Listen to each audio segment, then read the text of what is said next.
In today's video, I'm going to teach you how to connect Mailchimp to Framer.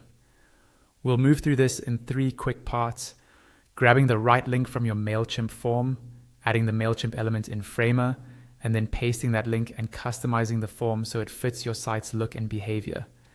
Start in Mailchimp, log in, and look at the left-hand panel. Find Forms, click it, and then choose Other Forms. If you already have an embedded form, select it here. If you don't, click Create New Form in the top right to spin one up.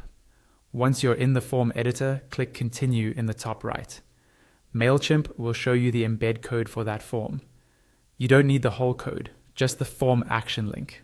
Look for the part that says Form Action, followed by quotation marks. Carefully copy only the URL inside those quotes. Don't include the quotes themselves, and don't grab any extra characters or spaces. If the line is long, drag to the very end to be sure you've captured the entire link. This action URL is what tells Framer exactly where to send your subscribers.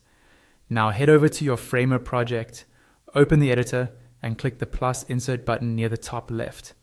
A panel will open on the left side. In the search bar, type Mailchimp. You'll see the Mailchimp element in the results. Drag and drop it onto your canvas wherever you want the sign-up form to appear. You can place it inside an existing frame or section for easier layout control, and you can resize it like any other element to match your design structure.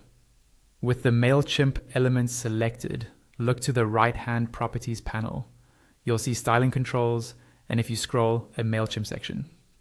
In that section, find the URL field and paste the action URL you copied from Mailchimp. This connects the Framer form to your list. From here, you can set what happens after a successful sign-up, whether that's showing a confirmation message or redirecting to a thank you page. Add a redirect link if you want a dedicated confirmation experience, and include a tracking ID if you're measuring conversions. Choose your layout, adjust fonts, and tweak the input field and button text, colors, and sizes. Fine-tune spacing so the form breathes on desktop and mobile. Keep your message clear, use concise placeholder text, and make your button label action-oriented. And that's it.